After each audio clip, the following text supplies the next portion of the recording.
हरे कृष्णा कृष्णा कृष्णा हरे हरे, हरे राम राम राम हरे हरे। तो आज का विषय है कि श्री भक्ति विनोद ठाकुर का आविर्भाव दिवस। तो एक गौड़ीय वैष्णव संप्रदाय के एक महान भक्त हुए और एक महान संत हैं और धर्म की ज्योति को जो लुप्त होते उस काल में लुप्त होने को चला था उसको पुनर्जीवित किया। और ये एक गृहस्थ, एक सरकारी अधिकारी और एक गृहस्थ का होते हुए भी दो ट्रैक पर किस तरह से एक मनुष्य को भक्ति मार्ग पर और गृहस्थ जीवन का निर्वाह करते हुए किस तरह से भक्ति मार्ग पर अग्रसर होता है, इन्होंने उसकी सही विधि बताई। तो आज से करीब 550 वर्ष पहले इस धरा पे श्री चैतन्य महाप्रभु जो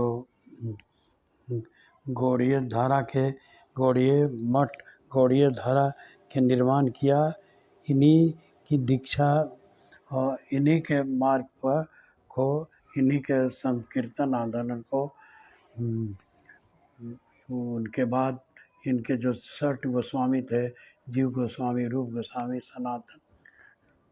सनातन गोस्वामी आदि ने सही ढंग से सुचारू रूप से आगे बढ़ाया। लेकिन इनके गोलोक गमन के बाद ये जो था सो ये जो गौड़ीय मठ की धारा थी, ये संस्कृत आनंद धारा था, वो पराया लुप्त हो गया था। तो ऐसे समय में भक्ति विनोद ठाकुर का जन्म हुआ और इन्होंने इस धारा को पुनर्जीवित किया। तिनके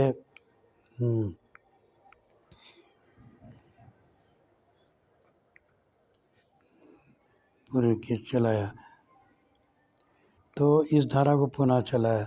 तो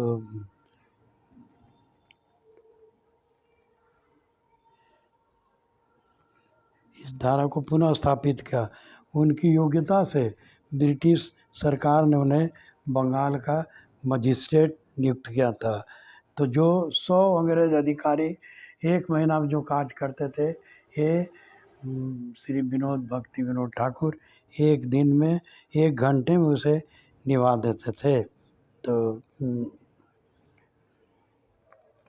तो इस तरह से क्या है, भजन वाले को एक साथ 2 ट्रैक पे लगाया, गृहस्थी और भक्ति। एक सन्यासी जो बैरागी होता है उसके लिए तो भक्ति करना आसान होता है, लेकिन जो गृहस्थ होता है उसे गृहस्थ जीवन का निर्वाह करते हुए भक्ति पे चलना बहुत मुश्किल होता है। तो इन्होंने एक सरल विधि बताई कि किस तरह से लोग उस समय क्या था कि भक्ति करते थे लेकिन सरल विधि मालूम नहीं था, और वेदों का अध्ययन करते थे लेकिन उसका गलत अर्थ निकालते थे। तो इनकी दीक्षा जो हुई थी, इनके दीक्षा गुरु श्री विपिन बिहारी गोस्वामी थे और इनके शिक्षा गुरु श्री जगन्नाथ दास बाबा जी थे। तो रूप सनातन जीववादी गोस्वामियों ने तो काफ़ी सुचारू पूर्वक इस संकीर्तन आंदोलन को चलाया, लेकिन इनके बाद यह धारा प्राय समाप्त हो रही थी और इस धारा को पुनः स्थापित करने का श्रेय श्री भक्ति विनोद ठाकुर को जाता है। तो इनकी योग्यता देखकर जो 100 अंग्रेज मिलकर एक काम को 1 महीने में करते थे, वो 1 घंटे में निपटा देते थे। तो इन्होंने एक गृहस्थ को किस तरह से 2 ट्रैक पर भक्ति और गृहस्थ जीवन का पालन करना सिखाया। एक गृहस्थ के लिए 2 मार्ग पर चलना सरल नहीं होता है। सन्यासियों का जीवन तो दूसरे तरह का होता है, वो वैरागी होते हैं और उनके लिए भक्ति करना आसान होता है, लेकिन जो सांसारिक व्यक्ति हैं उनके लिए बहुत मुश्किल होता है। तो उन्होंने भक्ति आनंद को एक नई दिशा दी और इनकी रचनाएं हैं जैसे जयव धर्म और कल्याण कल्पतरु, गीतमाला, भक्ति तत्व आदि ये पुस्तकें हैं। और जो हम प्रतिदिन भागवतम कथा में सुनते हैं शुरुआत करते हैं वो जय राधा माधव कुंज बिहारी गोपीजन वल्लभ गिरिवरधारी, ये इन्हीं की रचना है। फिर संध्या समय 7 बजे जो गौर आरती करते हैं वो भी इन्हीं की रचना है। तो कुछ समय तक मजिस्ट्रेट के रूप में कुशलतापूर्वक कार्य करने के बाद इन्होंने अपना त्याग पत्र दे दिया, लेकिन ब्रिटिश सरकार ने अनुरोध किया और इनका त्यागपत्र स्वीकार नहीं। इनका त्यागपत्र देने का ये था, तात्पर्य यह था कि बोले तब मैं बूढ़ा हो चला हूँ, मेरी उम्र हो चली है और मुझे भक्ति करना है, लेकिन मुझे क्या होता है कार्यालय से आने जाने में 6 घंटा, 3 घंटा जाने में और 3 घंटा आने में लगता है। इस तरह से 6 घंटे का समय लग जाता है, इसलिए मेरे लिए संभव नहीं है और ढलती उम्र की वजह से मुझे भक्ति करना है। तो उन्होंने इनसे आग्रह किया कि इसके लिए एक सुचारू उपाय किया उन्होंने। क्या किया? इनके कार्यालय से इनके घर तक रेलवे ट्रैक बिछा दिया और रेलगाड़ी आती थी और इस पर ये एक व्यक्ति के लिए जाते थे ऑफिस और आते थे। इनके आने जाने का में आधा घंटा लगता था, मतलब टोटल 1 घंटा लगता था। तो इन्होंने अपने घर का नाम स्वानंद सुखदा कुनद कुंज रखा था, जो नवद्वीप के गोद्रुक द्वीप में स्थित है। तो हमारे जो आचार्य होते हैं, जो महान आचार्य होते हैं, घर का नाम भी बड़े सैद्धांतिक ढंग से रखते हैं। तो भगवान आते हैं और कई भक्त आते हैं और वो अंतर्ध्यान हो जाते हैं, पर कुछ ऐसे भक्त आते हैं और जो क्या करते हैं, जहाँ पर उनका प्राकट्य या तिरोभाव होता है, वो हमेशा के लिए श्रद्धा उस स्थान को हम श्रद्धा से पूछते हैं।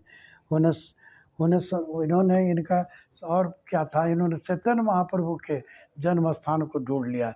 ये तो बड़े विद्वान थे, पढ़े लिखे व्यक्ति थे और इन्होंने मैप के द्वारा चैतन्य महाप्रभु के जन्म स्थान को ढूंढ लिया, लेकिन उन्हें संतोष नहीं हुआ।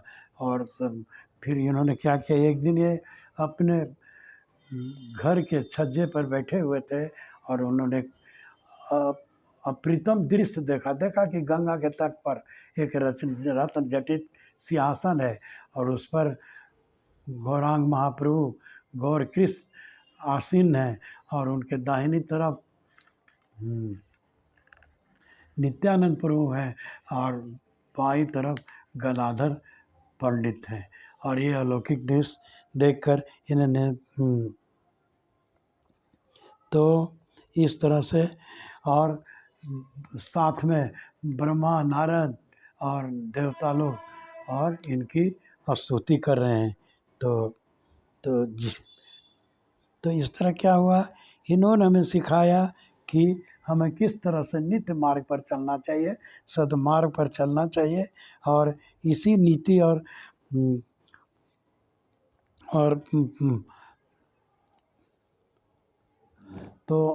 संस्कार, गुरु का संस्कार, हमारे पूर्वजों का संस्कार हमारा काम आता है। तो नीतिमय जीवन, तो यही कारण था कि परीक्षित महाराज को पांडवों का नीतिमय संस्कारी जीवन मिला, जिनकी रक्षा कर्म में ब्रह्मास्त्र से स्वयं भगवान ने रक्षा की। लेकिन उन्हें कोई किताब नहीं पढ़ा था, लेकिन ऐसा संस्कार मिला था कि ये महान भक्त हुए और उसके बाद और सुखदेव गोस्वामी जैसे इनको गुरु मिले और इन्होंने फिर इस तरह से अपना फिर भागवतम का श्रवण करते करते गोलोक धाम शुरू कर दिया। तो फिर इसी तरह से बलि महाराज को भी भगवान का आशीर्वाद मिला। महत्वपूर्ण स्थान, विशेष महत्वपूर्ण, क्योंकि इनके साथ में क्या था, प्रहलाद महाराज का संस्कार था।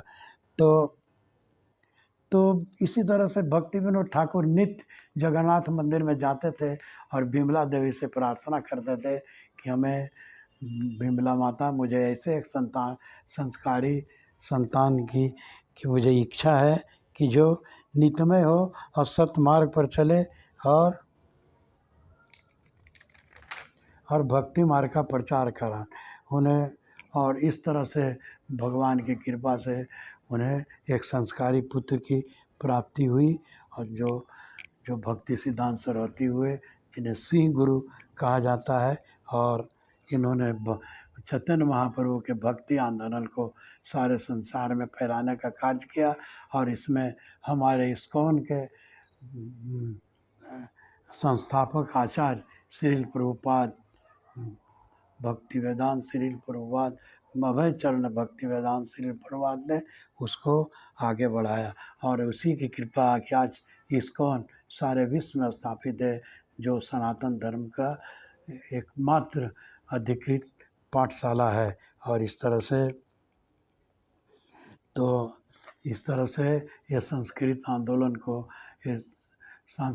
आंदोलन को जो महाप्रभु ने दिया था, उसे फैलाने का काम जो षट गोस्वामी के बाद भक्ति विनोद ठाकुर ने किया, फिर उनके पुत्र श्री भक्ति सिद्धांत सरस्वती ने किया, और फिर उसके बाद हमारे फाउंडर आचार्य, इस्कॉन के फाउंडर आचार्य श्री भक्ति वेदांत प्रभुपाद जी ने किया। और यही है कि आज विश्व में करीब सारे विश्व में, हर देश में, विश्व के सारे देश में इस्कॉन की स्थापना है, जो हमारा सांस्कृतिक धरोहर की स्थापना किया हुआ है। तो इस तरह से ये सांस्कृतिक आंदोलन हमारा भक्ति विनोद ठाकुर की प्रेरणा से चली। इनके जो कार्यकलाप थे, इनके कार्यकलाप के बारे में बताता हूँ। क्या करते थे, ये सिर्फ 2 से 2.5 घंटा विश्राम करते थे, मतलब सोते थे। ये 8 से 10 बजे तक। और वैज्ञानिक रूप से भी इसकी प्रमाणिकता हो गई है कि अगर इस काल में जो 8 से 10 बजे, 10:30 बजे तक 2.5 घंटे, 2 से 2.5 घंटे की निद्रा लेता है, वो 8 घंटे की निद्रा के बराबर होता है।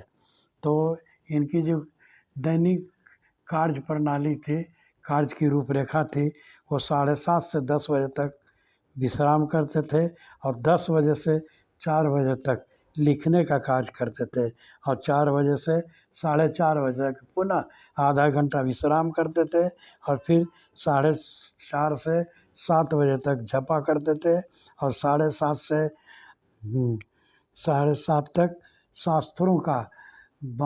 शास्त्रों का बंगला में अनुवाद करते थे।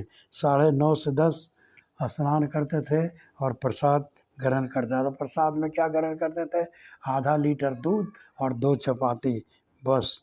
उसके बाद 10 AM से 1 PM तक वो क्या करते थे, कोर्ट की ड्यूटी अटेंड करते थे, और उसके बाद 1 से 2 बजे तक पुनः घर में आकर रिफ्रेश होते थे, और फिर 2 से 5 बजे तक पुनः ड्यूटी करते थे, और 5 बजे से 7 बजे तक संस्कृत को बंगला में ट्रांसलेट करते थे, और 7 बजे से 8 बजे तक फिर स्नान और प्रसाद लेते थे।